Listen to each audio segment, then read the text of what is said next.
He writes science fiction with humor brilliantly. And the woman that's sitting there, she was amaze, amaze, amaze. So very well written, so very well directed. I know he has a spectrum. My wife says he has a spectrum.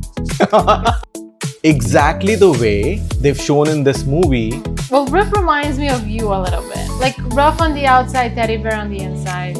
I love it. All the characters are written really well. The house is gorgeous. I want Yes. that house.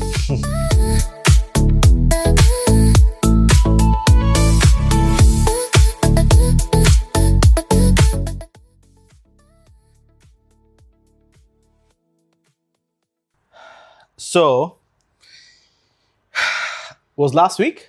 What was last week? Last week, we went to watch a movie Yeah. after a very long time. Project Hail Mary. Where to start?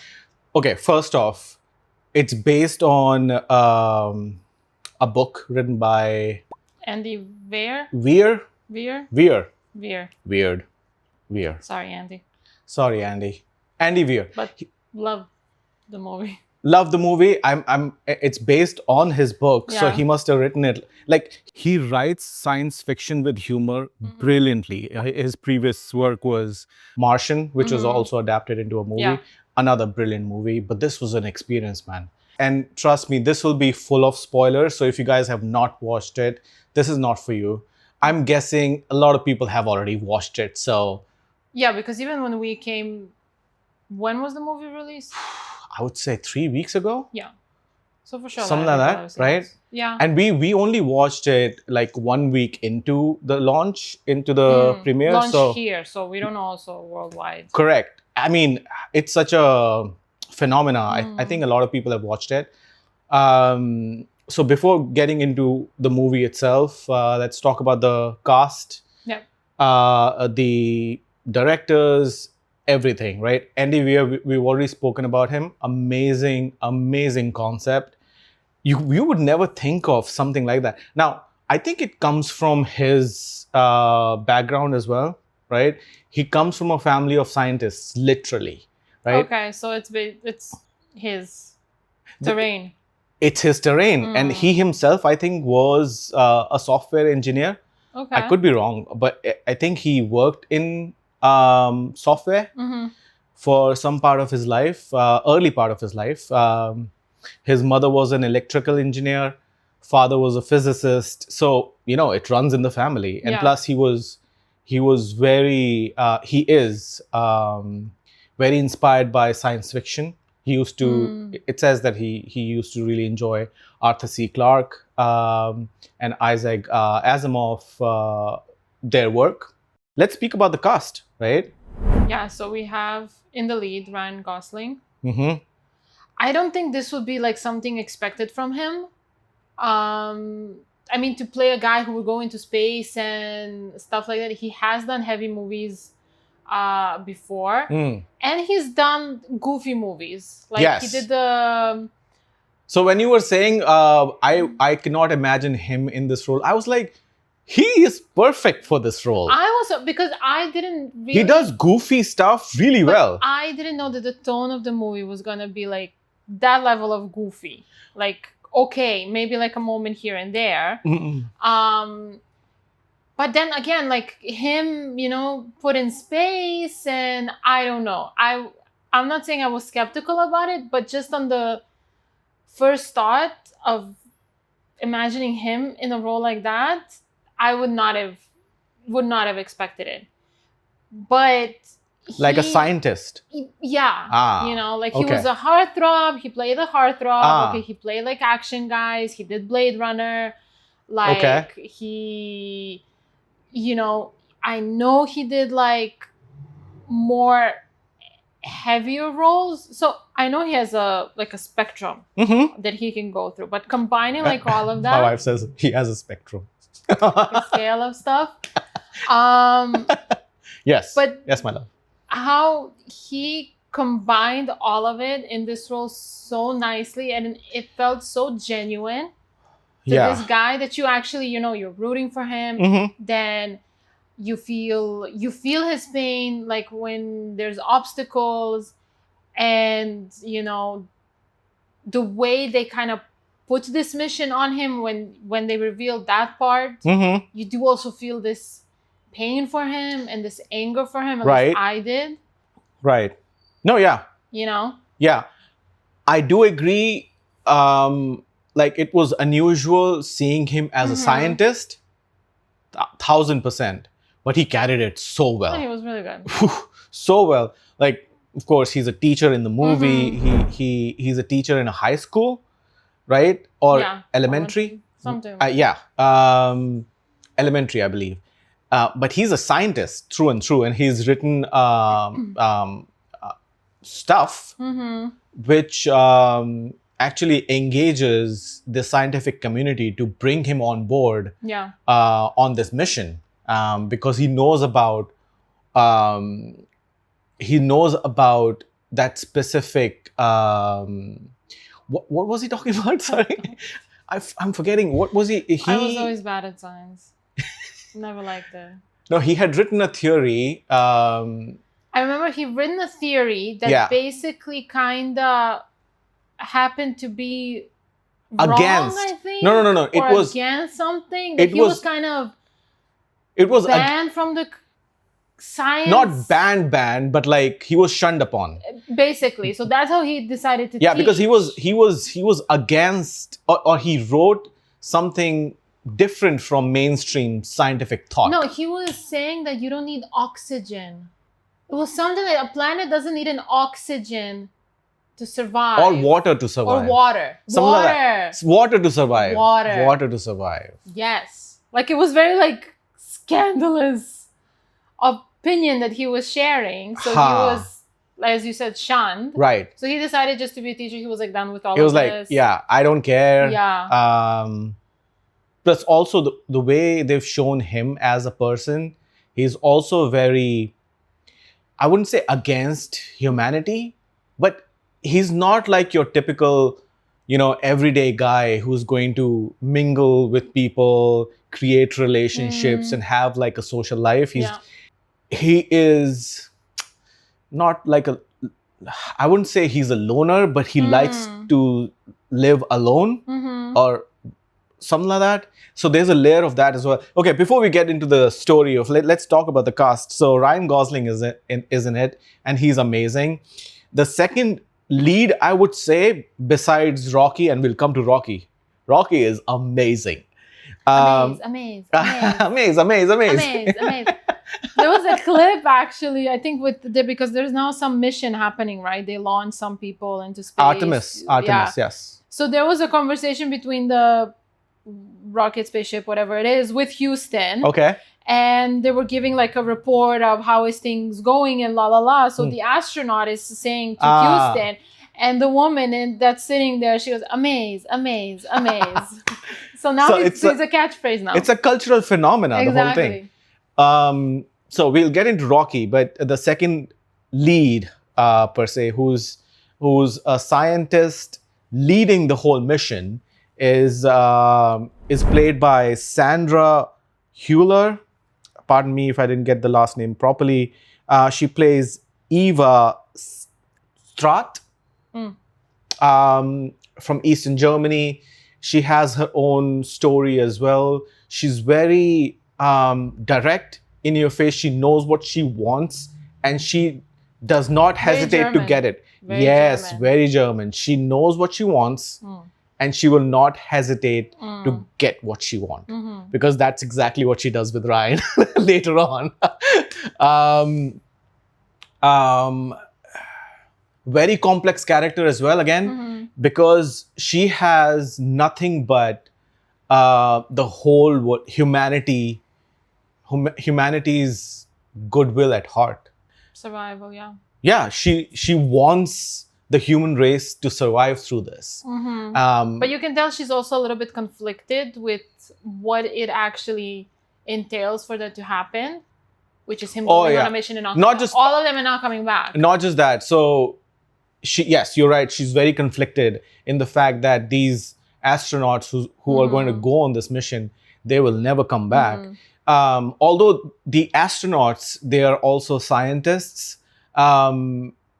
And they are actually totally okay with that because they have a bigger, no, I know, but they also have a bigger, they have something to die for. I'm putting it very simply, but they have that urge to do something meaningful, a purpose for humanity. She just rallies everyone together for this one mission to save the planet from its doom. So for people who don't know it, the humanity's survival is at stake. Well, because the planets. Yeah, planets. Okay. Because the sun is dying. And you're right. Thank you for correcting me. It's not just humanity; it's everything on this planet is going to die if the sun doesn't survive. And sun is dying because of this virus or microbe that is eating it away slowly. And the way they've shown it was so interesting, and that's why I really admire Andy Weir's writing, because they have shown the cosmos, the solar system, and the larger galaxy as an organism. So back in 2020, when whatever happened, people were catching that disease from other people, exactly the way they've shown in this movie. The sun is catching that virus or that disease from other suns. They show that this virus, which is affecting the sun, it survives because of some kind of relation. So if there is a planet in the solar system which is carbon dioxide rich. Okay. Carbon dioxide rich, yes, CO2 rich. Okay. This virus uses that planet as like an incubation chamber to multiply. And that's how it grows and then kills the planet. Hence the reason why, Venus became that. You don't remember this part? I remember. See, I'm such a girl. You focus on the scientific part. I just wanted to see the little alien and just like their interaction with each other. Oh, that was amazing. That was really cute. The movie starts in a way that it shows that Ryan is already in space, and he's waking up from a cryo sleep. I was going to say from a coma.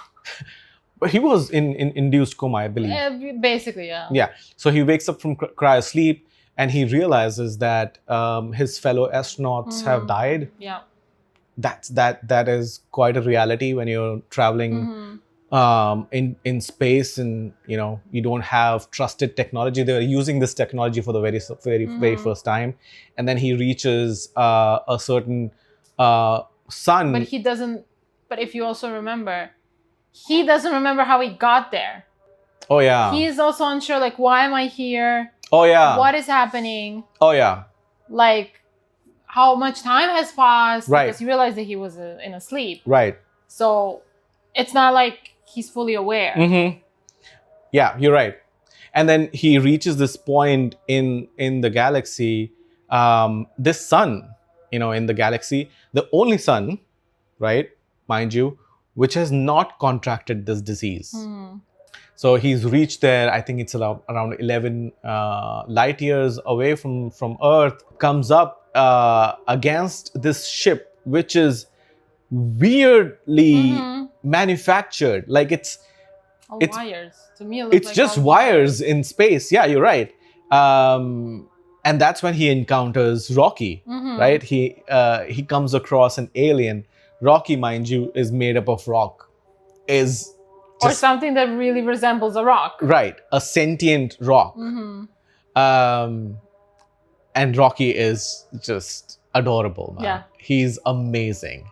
And Rocky is also a scientist, and then... I think, I would say, sorry to interrupt. No. He sort of reminds me a little bit of E.T.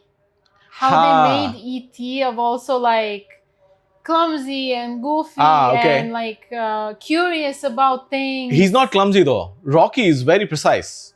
Yeah, but when he would be in that little glass thingy and following him around, like he was bumping into things, like he was trying to coordinate. Because he's in a he's in a bubble, literally in a bubble. Yeah, I get it. But E.T. as well was a little bit, but what is this and what is that? And now you bump into this and now what is, he wasn't easy to control. No. He's very excited. He wants to, again, he's also a scientist from another planet, which has traveled to the sun to study what really is happening. They're experiencing the same danger. Correct. His crew is also all of them have passed away. And then the way these guys,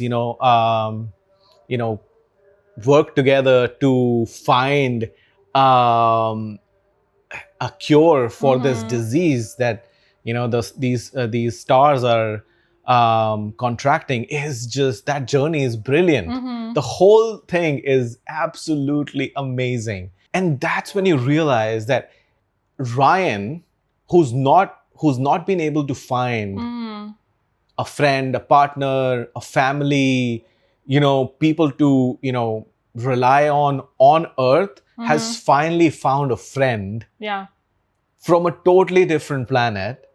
And the way they work together, there's a moment where, Ryan is about to die because of an incident that happens on the spaceship, and how Rocky makes sure that he survives, but in that attempt, risks his own life.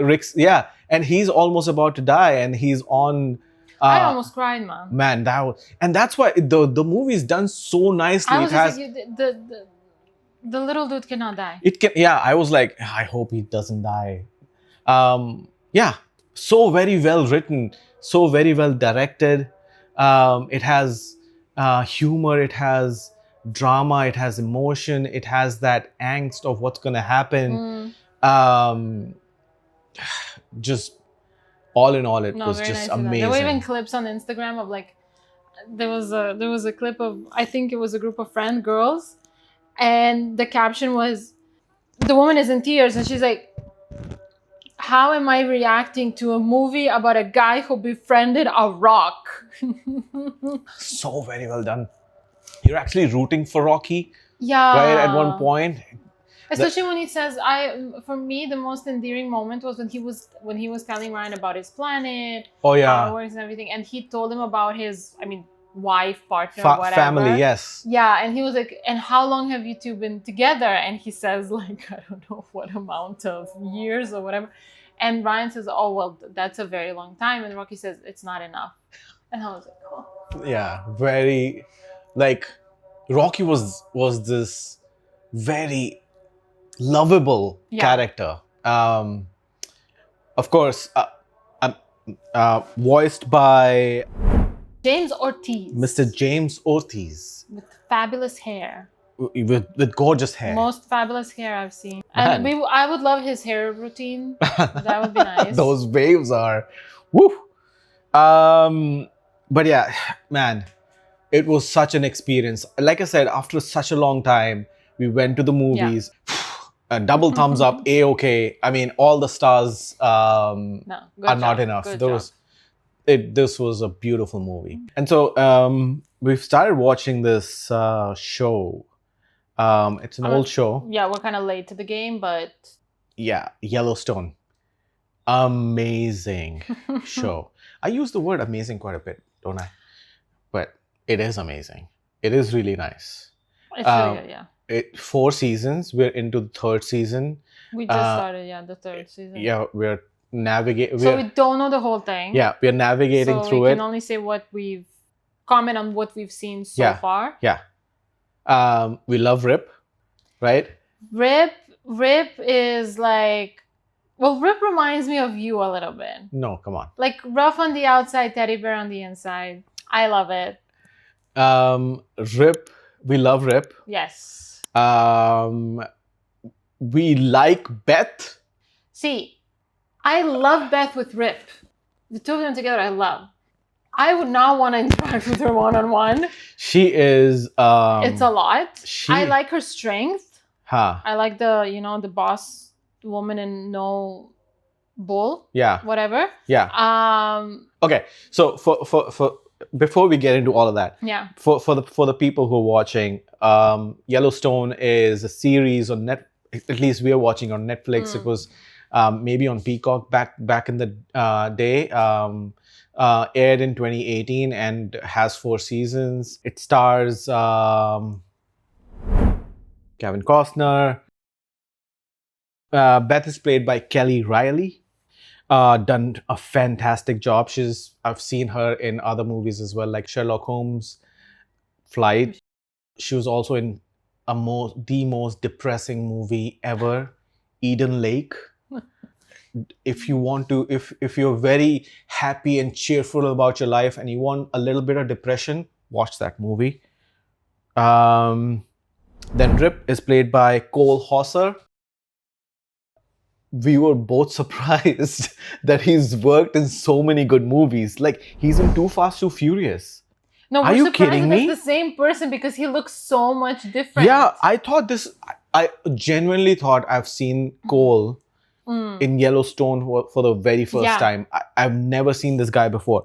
But the guy has worked in Too Fast, Too Furious, Good Will Hunting, Dazed and Confused, Pitch Black, Tears of the Sun.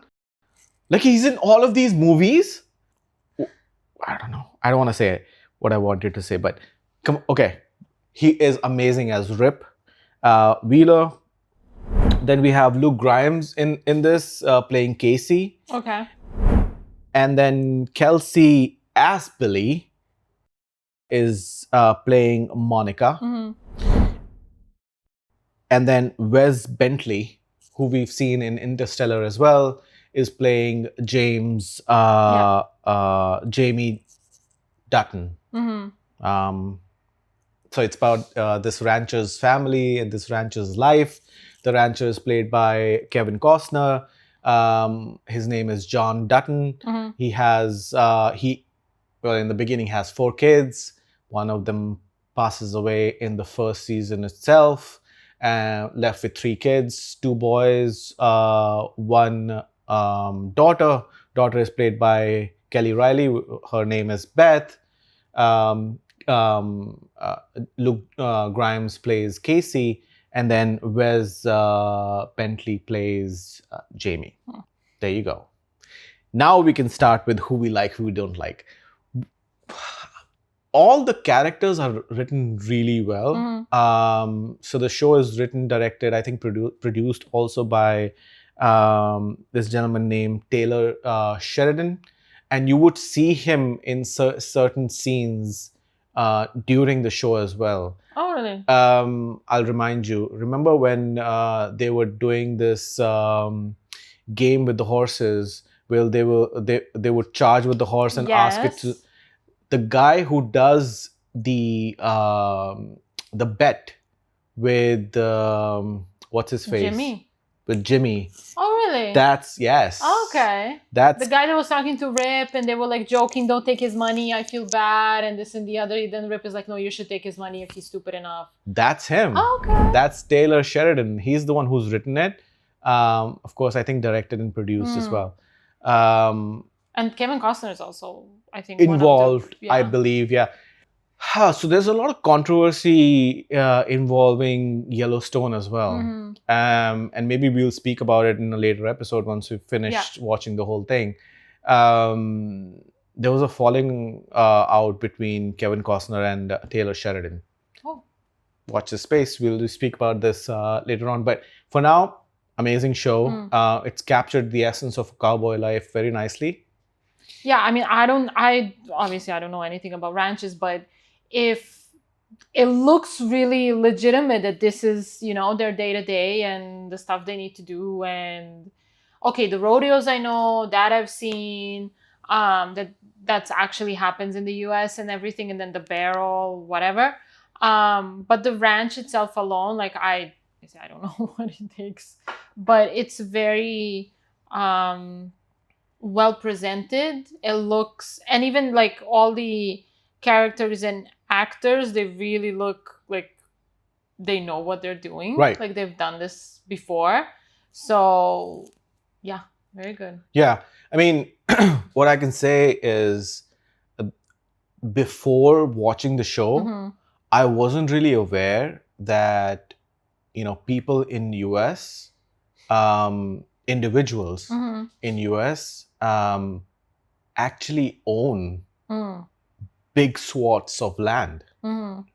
And then after watching a few episodes of the first season, I went down this rabbit hole of trying to research about this whole thing. So their land laws allow people to basically buy and own or inherit massive swaths of land. And one of those people is played by Kevin Costner. His name is John Dutton. He's a rancher, right? Through generations. So the land is being passed generation after generation. This is the life he knows and lives by. And wants to protect it. And wants to protect this way of living, essentially. He is very influential in the state that he's the state in US that he is in, and he projects that power politically as well, etc., etc. And that's the story. Story also revolves around how he deals with the reservation, Native Americans, and how the whole history of America is played out, during these during recent times in between Native American people and their struggle with what happened in the past versus the white Americans, I don't know how to say it, Caucasians, and how they are now part of this land as well, and how that struggle goes on. Again, we're just into the third season. We haven't finished it, so we don't know what's going to happen and how it's going to go. But very well written, I would say. John Dutton makes sure that one of his sons, Jamie, right, which is played by I'm forgetting the name again, Wes Bentley, goes and becomes a lawyer, and the one of the four. So he made sure one is a lawyer and one is a person who knows finance, and he knew who all of would his be the best fit for them. Yeah, all of his children's characters. And Beth is the one who becomes this, financially savvy person. Casey is essentially like John. Yeah. He's a rancher through and through. He's a cowboy. And there was another son, Lee, who passes away in the beginning of the show. He was essentially, firstly, he was the eldest. And then he was essentially just like his dad. Yeah. Wanted to be a rancher. He was living the rancher life, etc., etc. So John, being the smart guy he is, and knowing how to protect this land, made sure one is a lawyer, the other one is a finance person, so they can manage the whole thing in this crazy environment. But is also now struggling with how things are changing in the country around the world. And I think it's this struggle which is shown very nicely. Yep. Of a farm life, farmers, villagers, and how they are living, trying to live simple life that they've known for a very long time, and how this world from outside is coming in and trying to take that away from them. Done very nicely. But then it also shows like the dysfunctions of a family, because they're not. Yes. There are. His wife passed away, who was his great love. That affected the children a lot. That also affected him. Oh, yeah. Of how he was a parent to them after that, because they were very little. And he does say in one of the episodes, like, I was better when she was here. I lost that with her So he also said in one of the episodes, "God damn you for leaving me." Exactly. So, and the kids within themselves are also not. I mean, perfect example, Beth and Jamie. That we're now slowly starting to understand both of us for the longest time we were like, why the hell is Beth hell-bent on destroying Jamie's life? Yes. She hates him from the core. I was like, it was just a punching bag. I think she is just like this bully of this house. Exactly. And Jamie is this person. Exactly. Just, you know, she doesn't really stand up for himself. She loves Casey. So Casey is off the hook. Yeah. She just wants someone in the family. The other one is not there. We don't know what their dynamic was. Who she can just fucking kill, pardon the language, all the time. Like, if she's having a bad day and she wants to punch someone verbally, not physically, she would just go to Jamie. But now we're slowly starting later on in this third season, we realize exactly why. And trust me, if that had happened to any one of you, you would do the same thing. Yeah. You will make that person's life a living hell. Yeah. And plus, also, Jamie wasn't, again, until now, there was a point that he wasn't really upholding this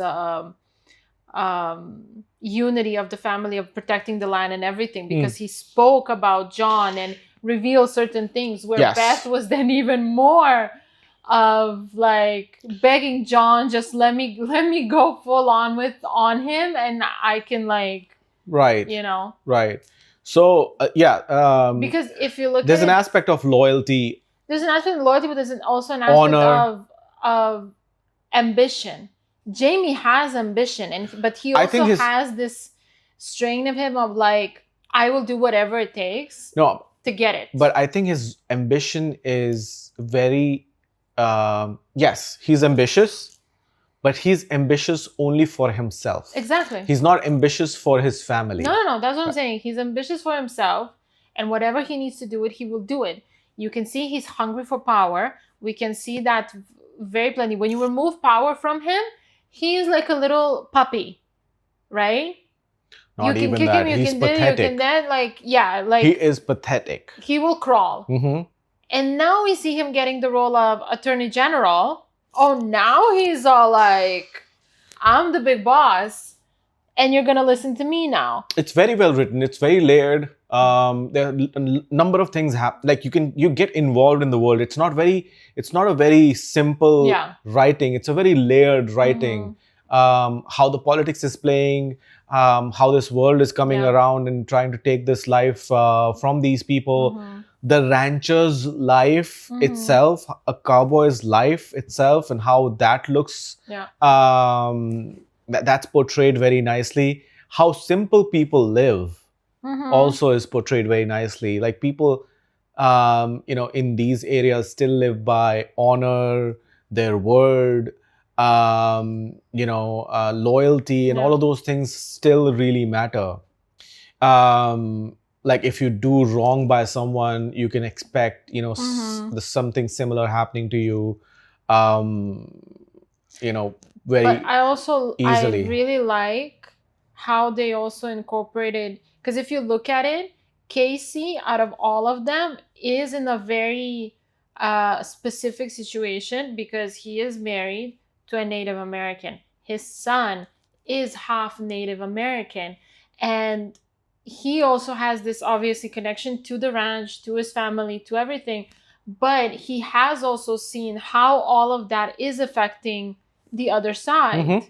So he's almost like, I don't want to say a martyr, but he's like trying so hard, I think, to like bring the two sides together and to show the two worlds together. Yeah. I don't know much about American history, especially when it comes to the Native Americans and the others. But I feel like after the time has passed and these populations have been living together side by side, there is common land, common place where all of them come together. Not literally, I'm not talking about a place physically. I'm talking about like emotionally, you know, in the way they live, in the way they interact with the land, with the animals there. They have shared history. There is a kind of respect. There is hate. Don't get me wrong, but there's a kind of respect in how one lives and the other culture lives, and you can see that in this relationship between Casey and his wife as well, played by Kelsey. But there's a lot of he tried, like he and if you but remember, there's respect as well. Yeah, I feel like. But I also felt for him, if you remember in the first season, he's living in the reservation with her. Like he completely had no connection. No, there's a reason for that, because he did not want John, his father, to get involved in his life. Because John, being the rancher that he is, and he owns all of this land, he knows how that affects the Native American population there. And and his wife being that. But if you remember the conversation between Monica's, I think that's her grandfather. Yes. And Casey, when he told him something in the sense like, yes, you can be here, you can live here, but you will never better leave. So you will never be part. No. So this he was not against him living there. No, not against him, but he was giving him advice. No. What happened was, if you remember, this conversation happened after the whole thing between the Native Americans living there in the reservation and John, and there was this tussle that happened, right? And he said, "You will never be able to take side. You will always be the white person living here. So since this is going down and something nasty might happen, you should leave and go back to your family, to your side of the people. Living here is fine, but right now the situation is such that you will find yourself in a very peculiar situation where it might come to your life also. And if your life is in trouble, then John will also get into the middle of the whole thing. So best you leave for now, and then you can come back later." And we saw what really happened after that. Very well written, very well directed. And the scenery is beautiful. The scenery is so gorgeous. The house is gorgeous. I want that house. So Yellowstone National Park itself is massive. It covers a number of states. And this ranch is right next to Yellowstone National Park in Montana, I think. Yeah, that's what they're showing. Montana. Right? Man, wow. Gorgeous sceneries. But that's what also in the show. Beautiful place. That they have only 11 or these cowboys and wranglers, and they take care of everything. I don't. Okay, so another thing that they're trying to show, and they have shown it very nicely, very subtly, is running a ranch which is this big is not easy. There's no weekend. There's no day off. Yeah, because they're not making money off anything. On top of it, they're actually losing money, making sure that the ranch survives, which is the animals in the ranch, the people working there, the maintenance of the land, and then also tax on the property. I could be wrong, don't quote me, but in the show they said it's around $1 million a year. I don't remember this detail. He pays $1 million a year as tax for the ranch, and because real estate companies and people coming from outside wanted to make something right next to the land, which would have eventually increased the value of the land. The property tax would have increased, and they quoted that it would have been $11 million just stacks. Imagine. Yeah, This is a genuine struggle, and they've shown it very nicely. So yeah, we are down the Yellowstone rabbit hole right now and trying to finish it. I think we'll be finished by the next episode. Yeah, for sure. By the next episode for our podcast. So yeah, this is what we've been up to recently. Very productive. Very productive. And that's it for today. Thank you so much, guys. Thank you.